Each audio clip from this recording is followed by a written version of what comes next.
पूर्वस्ती पे। और आज आपके लिए लाया हूँ झारखंड का most important question CNT act 1908। जो इस क्वेश्चन को पढ़ लिए तो आप इनमें से 5 क्वेश्चन ज़रूर बना लीजिएगा। जो एग्ज़ाम आने वाला है 19 सितंबर को होने वाला है, इस विषय को लेकर लाया हूँ।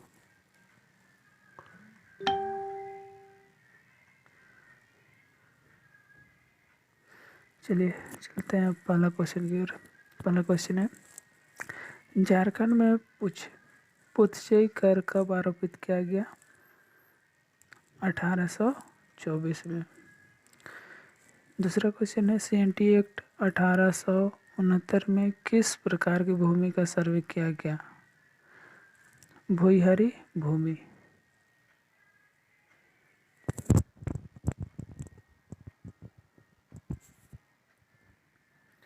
तीसरा क्वेश्चन है, झारखंड में अनुसूचित जनजाति के भूमि के संरक्षण हेतु मनचेज भूमि को चिन्हित करने के लिए किसकी नियुक्ति की गई?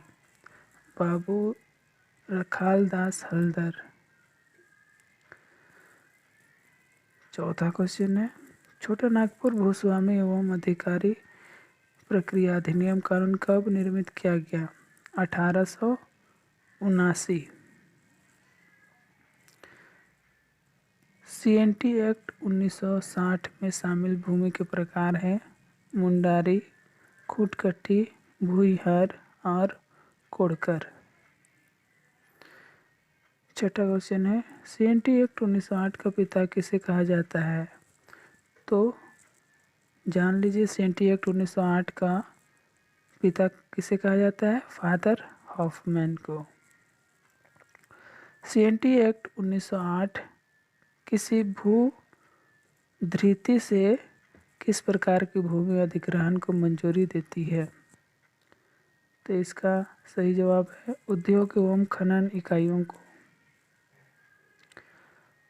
मुंडारी खुटकटीदारी काश्तकारों के हितों का संरक्षण किस अध्याय का महत्वपूर्ण विषय है? तो ये है अध्याय 18 का। धारा 1 के तहत छोटा नागपुर काश्तकारी अधिनियम, जिसको CNT एक्ट कहा जाता है, का प्रसार क्षेत्र झारखंड के किन प्रमंडलीय विभागों पर है? उत्तरी छोटा नागपुर और दक्षिणी छोटा नागपुर, पलामू एवं कोल्हान पर। धारा 3 के तहत अगर कोई रैयत उधार लेकर और कर्ज अवधि के दौरान भूमि संबंधी समग्र लाभ से वंचित कर दिया जाए तो वह रैयत कहलाएगा भू गुतबंध बंधक। CNT एक्ट 1908 में धारा 3 के तहत भूस्वामी का अभिप्राय है जमींदार। अगर किसी रैयत को ना वारिस हो तो भूस्वामी काश्तकार के निधन के पश्चात जमीन का मालिक होगा पुनः जमींदार।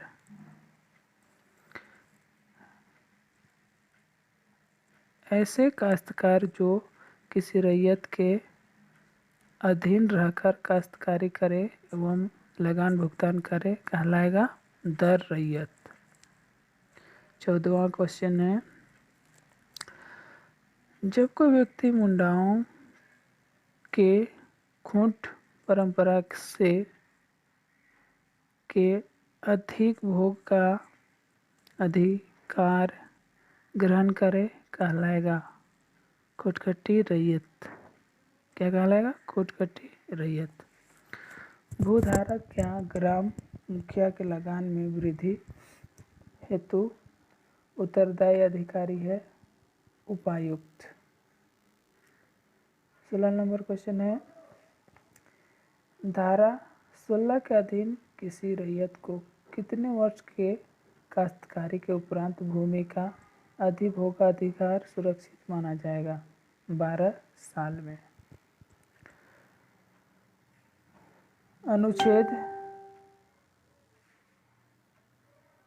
अनुच्छेद 41 के अंतर्गत तीसरी कृषि वर्ष के अंतिम के कितने दिन के पश्चात विगत 2 वर्षों का लगान भुगतान न करने पर भूस्वामी अनाधिभोगी रैयत को बेदखल कर सकता है?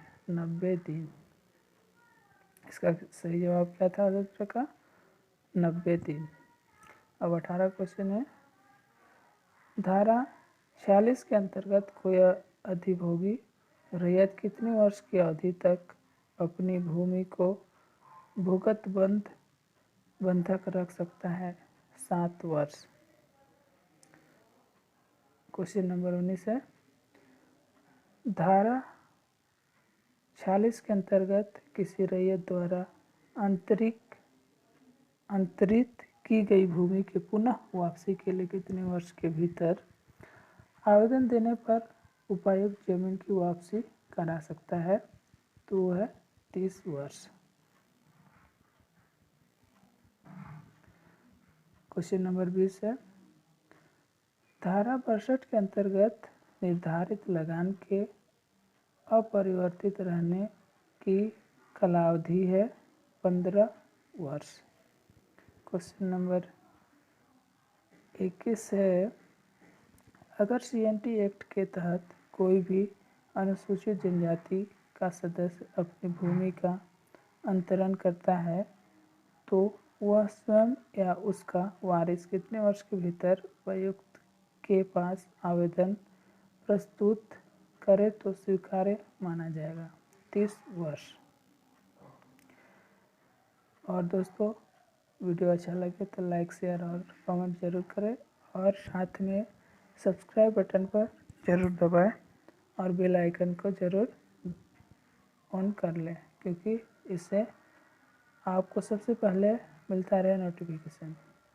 चलिए अब चलते हैं 22 नंबर क्वेश्चन पे। सीएनटी एक्ट की धारा 71 के तहत अगर भूमि अंतरण प्रक्रिया में अंतरक दोषी पाया जाए तो उसे कितने वर्ष की सजा प्रावधान है? 3 वर्ष।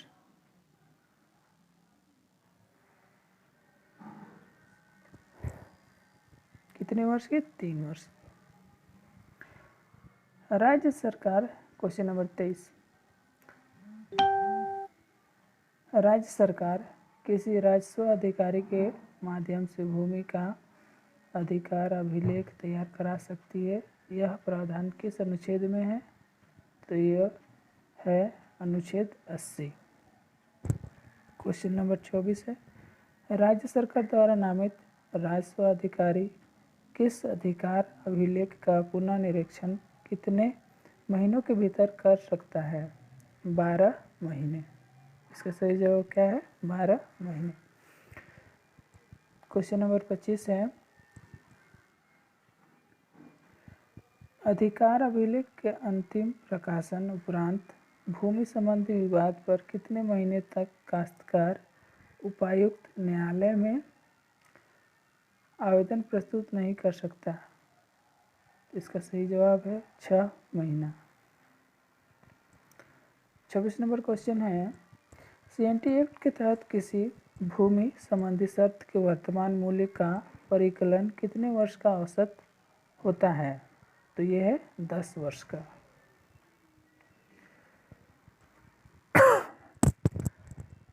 क्वेश्चन नंबर 27 है, जब किसी भूस्वामी द्वारा किसी अभिधारी को 1 वर्ष से कम अवधि हेतु भूमि मौखिक पट्टे पर दी जाती है तो यह भूमि कहलाती है विशेषाधिकार युक्त भूमि। क्या कहलाती है? विशेषाधिकार युक्त भूमि। क्वेश्चन नंबर 28 है, अधिकार अभिलेख के प्रकाशन के उपरांत कोई काश्तकार किसी गलत दर्ज सूचना के खिलाफ राजस्व पदाधिकारी के पास शिकायत दर्ज करा सकता है? 3 माह। इसका सही जवाब क्या है? 3 माह।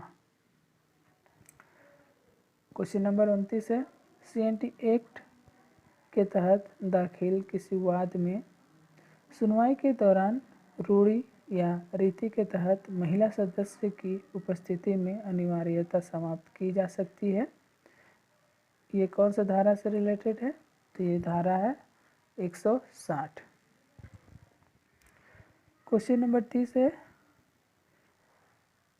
यदि किसी रैयत को किसी पट्टी की डिग्री मिले तो किस समय अवधि के द्वारा भूस्वामी द्वारा पट्टा निर्गमन नहीं करने पर उपायुक्त अपना हस्ताक्षर एवं मुहर से पट्टा दे सकता है? तो ये 3 माह।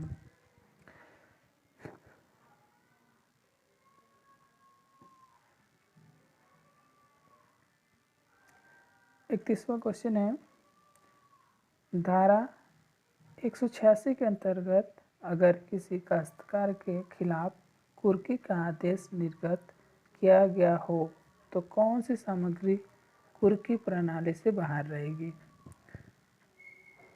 तो वह है वस्त्र, कृषि उपकरण, मवेशी, बीज, भवन सामग्री और लेखा। चलिए, अब हमारा क्वेश्चन ज़्यादा नहीं है और 1 या 2 होगा।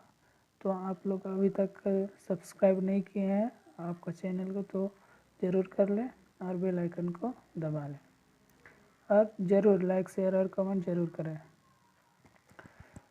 क्वेश्चन नंबर 32 है, धारा 191 के तहत निर्णित को 50 रुपये तक के बाद में गिरफ्तार किया गया हो तो उसे अधिकतम कितने माह का जेल हो सकता है?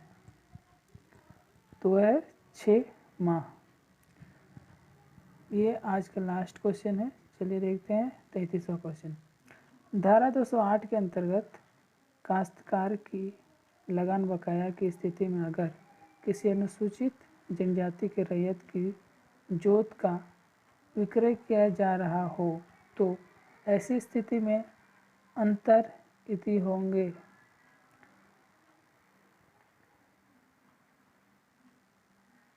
इसका सही जवाब है अनुसूचित जनजाति के सदस्य यानी एसटी। चलिए दोस्तों, आज का वीडियो में इतना ही और इसी तरह से नया नया वीडियो पाने के लिए आप लोग सब्सक्राइब बटन पर ज़रूर दबाएं और लाइक, शेयर और कमेंट ज़रूर करें। धन्यवाद।